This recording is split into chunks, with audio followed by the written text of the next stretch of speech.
कुछ लड़कियां नाव में सवार होकर समंदर में छुट्टियां मना रही थीं। जैसे ही उन्होंने जश्न मनाने के लिए जाम उठाया, अचानक पीछे की समुद्री लकीर अंधेरे में डूब गई और फिर आकाश से एक हरी रोशनी तेजी से नीचे गिरने लगी। लड़कियां इससे पहले कभी ऐसे दृश्य नहीं देखी थीं। वो हैरान थीं कि सामने क्या आ रहा है। तभी अचानक समुद्र की लहरें तेज हो गईं। उनमें से एक लड़की जहाज चलाने दौड़ी, लेकिन पाया कि सभी इलेक्ट्रॉनिक उपकरण फेल हो चुके थे। तभी बाहर की दो साथी लड़कियां अचानक जमीन पर गिर पड़ी। बच गई लड़की डर के मारे कांपने लगी। वो खिड़की से देखती है, एक बर्फ का टुकड़ा आसमान से नीचे गिरता है। दृश्य बदलता है। अर्जेंटीना के एक शहर में लोग बिजली विभाग के खिलाफ सड़कों पर उतर आए हैं। बिजली 3 दिन से बंद है और लोग अब बेहद गुस्से में हैं। पुलिस भी कुछ नहीं कर पा रही, सिर्फ ट्रैफिक को मोड़ रही है। गाड़ी में बैठे हुए जुआन सिर्फ मुस्कुराकर सिर हिलाते हैं। असल में वह अपने दोस्त की पार्टी में जा रहे थे, लेकिन अब रास्ता बदलना पड़ेगा। जब वो एक और चौराहे से गुजरते हैं तो देखते हैं बहुत सारी फायर ब्रिगेड की गाड़ियां जा रही हैं। इससे उन्हें कुछ अनहोनी की आशंका होती है। दोस्त के घर पहुंचने पर पता चलता है कि शहर की एक पावर सब स्टेशन में आग लग गई है। खास बात यह है कि वहां के पास एक एस्बेस्टस फैक्ट्री भी है और ये चीज जलने पर जहरीली गैस छोड़ती है। इसी वजह से इतनी सारी फायर ट्रक भेजी गई थी। अब जब उनका संदेह दूर हो गया तो जुआन अपने दोस्तों के साथ पोकर खेलने बैठ जाते हैं। टेबल पर चारों दोस्त 30 साल पुराने यार हैं, एक दूसरे को बहुत अच्छे से जानते हैं। सिर्फ वही नौजवान जो बीच में ग्रुप में शामिल हुआ था कुछ असहज लग रहा था। वह इधर उधर देखता फिर रहा था और उसे घर के मालिक का छुपा हुआ गैस मास्क भी मिल गया। जब सब दोस्त खेल में मस्त थे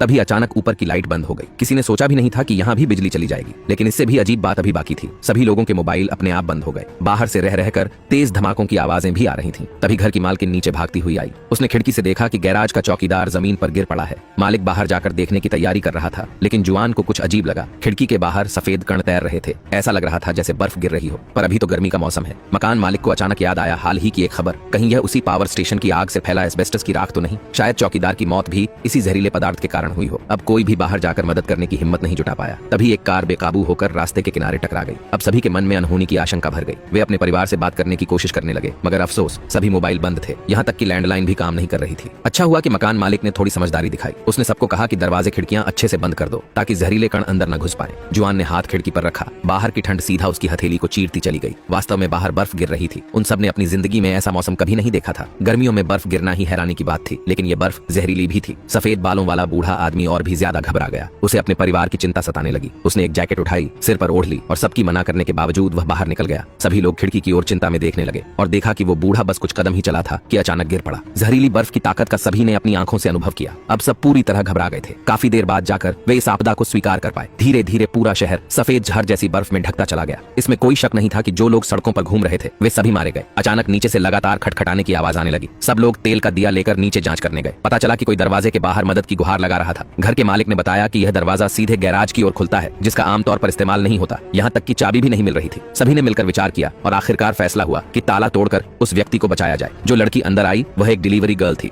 उसकी साइकिल खराब हो गई थी और वह उसे गैराज में ठीक करके निकलने ही वाली थी। तभी उसने देखा कि गैराज का चौकीदार जहरीले गड्ढे में गिरा पड़ा है। जुआन ने यह सुना तो उसका मन कुछ बेचैन हो उठा। वह लकड़ी के दरवाजे से बाहर निकला और एक छोटी गली पार करके पार्किंग लॉट में पहुंचा। जुआन की कार ज्यादा दूर नहीं खड़ी थी, लेकिन कार की चाबी सुरक्षा कक्ष में रह गई थी। बीच में एक हिस्सा ऐसा था जहां छत टूटी हुई थी और वहां से बर्फ गिर रही थी। घर के मालिक ने उसे मना किया कि इतनी जोखिम मत उठाओ, लेकिन जुआन को उस डिलीवरी गर्ल की बात याद आई। उसने टोपी और रेनकोट पहन रखा था। इसका मतलब यह था कि जब तक बर्फ सीधे त्वचा से न टकराए तब तक खतरा नहीं है। जुआन भी अपने परिवार की चिंता कर रहा था, इसलिए उसने जोखिम लेने का फैसला किया। सभी के सहयोग से एक ट्रक को सुरक्षा कक्ष के दरवाजे तक धकेला गया। ड्राइविंग सीट पर बैठे जुआन ने एक लोहे की सीढ़ी बाहर निकाली। उसने प्लास्टिक बैग से अपना सिर ढका और सीढ़ी के सहारे सुरक्षा कक्ष में प्रवेश कर गया। जुआन ने अपनी और अपने दोस्तों की सभी चाबियां निकाल ली। सबने राहत की सांस ली। आखिरकार इतनी बड़ी आपदा में कोई भी किसी और के घर में आश्रय लेना नहीं चाहता था, लेकिन जब जुआन ने चाबी लगाकर कार स्टार्ट करनी चाहिए तो कार में कोई प्रतिक्रिया नहीं हुई। अब जाकर सबको समझ आया कि बिजली गुल होना और मोबाइल बंद होना कोई इत्तेफाक नहीं था। जरूर शहर पर एक बड़ी इलेक्ट्रोमैग्नेटिक पल्स EMP का हमला हुआ था, जिससे सभी इलेक्ट्रॉनिक डिवाइसें फेल हो गईं। अब स्थिति पहले से भी ज्यादा गंभीर लग रही थी, क्योंकि ऐसी तबाही या तो सूर्य तूफान से हो सकती है या फिर परमाणु बम के विस्फोट से। तभी मकान मालिक ने देखा कि सामने वाले घर की लाइट जल रही है। एक बूढ़ा आदमी खिड़की के पास खड़ा था। उसे बहुत चिंता थी कि कहीं सामने वाला खिड़की न खोल दे, इसलिए वह यथासंभव संकेत देने लगा ताकि उन्हें चेतावनी दे सके। लेकिन उसकी यह हरकत सामने वाले की जिज्ञासा भड़का बैठी। बूढ़े आदमी ने झट से खिड़की खोल दी। कुछ ही देर में उसकी पत्नी भी वहां देखने आ गई। नतीजा यह हुआ कि पति पत्नी दोनों ही उड़ती हुई बर्फ की बूंदों के बीच तुरंत जमीन पर ढेर हो गए। अब जब आसमान थोड़ा थोड़ा उजाला होने लगा, जुआन का चेहरा और ज्यादा गंभीर होता जा रहा था, क्योंकि उसकी बेटी को सुबह दौड़ने की आदत थी। ये सोचते ही जुआन ने तुरंत घर लौटने का निश्चय किया। उसके सारे दोस्त उसे मौत के मुंह में जाने नहीं देना चाहते थे, लेकिन जब उन्होंने जुआन का दृढ़ निश्चय देखा तो मकान मालिक ने उसे एक सुरक्षा सूट बनाने की ठानी। घर में पहले से ही वाटरप्रूफ सूट और गैस मास्क मौजूद थे। सबने मिलकर जल्दी जल्दी उसे पूरे उपकरण पहनाए, ये सुनिश्चित करते हुए कि उसकी 1 इंच त्वचा भी खुली न रह जाए। जुआन ने मास्क को पहनकर देखा, वह आसानी से सांस ले पा रहा था, इसलिए वह बैग टांगा और बाहर की ओर बढ़ गया। सभी लोगों की उम्मीद भरी निगाहों के बीच जुआन ने गहरी सांस ली और बर्फ से ढकी जमीन पर कदम रखा। बर्फ के फाहे धीरे धीरे आसमान से गिरते रहे, लेकिन ऐसा लगता था कि वे उस उस पर कोई असर नहीं कर रहे थे। लगता है ये खुद से बनाया गया सुरक्षा सूट वाकई प्रभावी था। बस सड़कों पर जो भयावह दृश्य थे उन्होंने जुआन की कल्पना से परे असर किया। वह लगभग हर एक कदम पर एक लाश देख रहा था। पूरा शहर मानो एक विशाल कब्रगाह में तब्दील हो चुका था। जुआन के भीतर से एक अजीब सा डर उठने लगा। कौन जाने इस आपदा में कितने लोगों ने अपनी जान गंवाई, क्योंकि यह बहुत ही अचानक आई थी। जो भी उस समय बाहर था उसे भागने का मौका तक नहीं मिला। हवा का तापमान लगातार गिरता जा रहा था। जुआन के शरीर में असहजता महसूस होने लगी। उसे लगातार ऐसा लग रहा था कि कोई पीछे से उसका पीछा कर रहा है। उसने थोड़ी देर दौड़ लगाई ताकि शरीर का तापमान बढ़ सके। तब जाकर वह ठंड की वजह से हो रही मानसिक भ्रांति से उबर पाया। जुआन ने नक्शा निकाला और शॉर्टकट से अपनी बेटी के घर की ओर जाने की तैयारी की। स्टेशन के पीछे के हॉल को पार करने के बाद वह रेलवे ट्रैक पर चलने लगा, लेकिन अगले ही पल सामने जो दृश्य था उससे जुआन के रोंगटे खड़े हो गए। एक ट्रेन पटरी के बीचों बीच रुकी हुई थी और उसके चारों ओर यात्रियों की लाशें पड़ी थीं। संभवतः जब ट्रेन स्टेशन पहुंचने ही वाली थी उसी समय यह जहरीली बर्फ गिरी होगी। जुआन दांत भींचते हुए आगे बढ़ता रहा। अचानक एक डिब्बे से कुछ आवाज आई। सोचा भी नहीं था कि अंदर कई जीवित लोग छिपे हुए थे। उन्होंने जब जुआन को पास आते देखा तो समझे कि शायद कोई दमकल कर्मी उन्हें बचाने आया है। आखिरकार वे लोग पिछले 6 घंटे से वहां फंसे हुए थे। ना तो उन्हें कुछ खाने को मिला, ना ही एक घूंट पानी नसीब हुआ। जुआन ने लाचारी में सिर हिलाया। वह अकेले दम पर इन सभी को बचा नहीं सकता था। वह बस अपना बैग खोला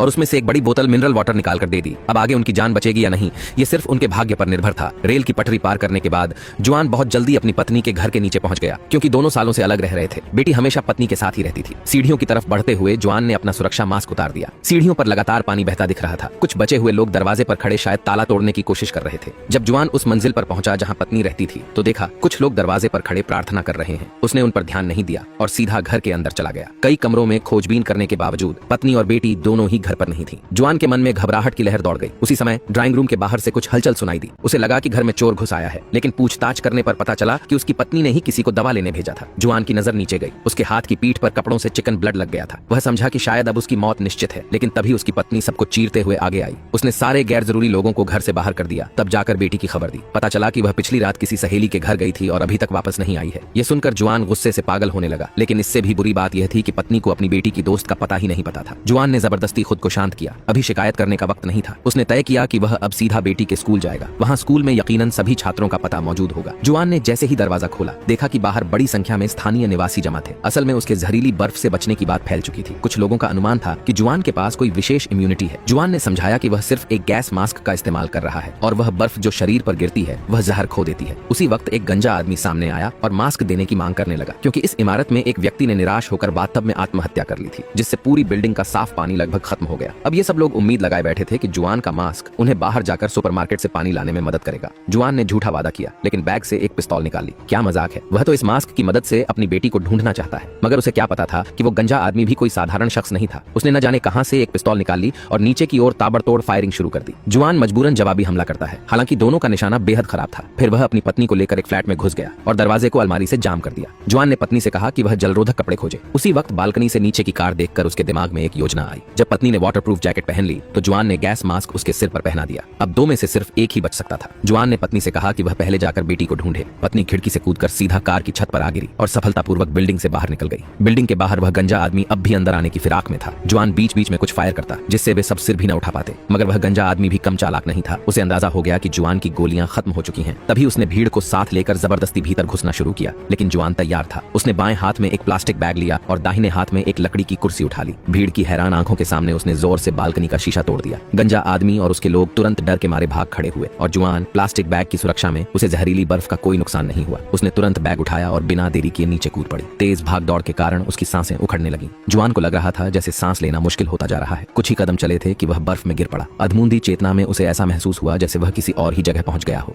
फिर जब वह दोबारा होश में आया तो खुद को एक कार के अंदर पाया। बगल में कुछ लोग थे जो सुरक्षा सूट पहने हुए थे। जब उन लोगों ने मास्क उतारे तो पता चला कि वे उसकी पत्नी और कुछ पुराने दोस्त थे। अजीब संयोग था। सुबह जब जुआन निकल चुका था तो उसके कुछ दोस्त आराम करने की तैयारी कर रहे थे। घर की महिला चाय बनाने के लिए नल का पानी लेने जा रही थी, लेकिन उसके पति ने उसे तुरंत रोक दिया। कौन जानता है कि नल का पानी जहरीली बर्फ से दूषित है या नहीं। सुरक्षा के लिहाज से उन्हें सिर्फ बोतलबंद पानी ही पीना चाहिए, मगर घर में उसका स्टॉक सीमित था, ज्यादा से ज्यादा कुछ ही दिन के लिए। सबको पूरा भरोसा था कि जुआन समय पर लौट आएगा। वह सुरक्षा सूट पहनकर स्टोर से सामान ला सकता है। मानना पड़ेगा घर के मालिक की सुरक्षा चेतना गजब की थी। खाली बैठने से अच्छा उसने सारे दरवाजे और खिड़कियां मजबूत कर डाली। आखिरकार इस दुनिया में अब कैसे कैसे लोग हो सकते हैं। वह डिलीवरी बॉय जब उसके हथियारों को देख रहा था तो मन में उन्हें छूने का ख्याल आया, लेकिन घर के मालिक का चेहरा जैसे किसी चोर को देख लिया हो। डिलीवरी बॉय अब एक पल भी वहां रुकना नहीं चाहता था। उसने हेलमेट पहनकर वहां से निकलने का फैसला किया। घर का मालिक फावाली जल्दी से उसे रोकने आ गया। वह बस सतर्क इंसान था, किसी को मरते हुए देखना नहीं चाहता था। फावाली ने तय किया कि वह उस डिलीवरी बॉय की साइकिल ठीक कर देगा, शायद उससे वह सुरक्षित घर पहुंच जाए। साइकिल ठीक करते हुए फावाली को एक हैरानी हुई। साइकिल की लाइट अब भी जल रही थी। जब उसने खोलकर देखा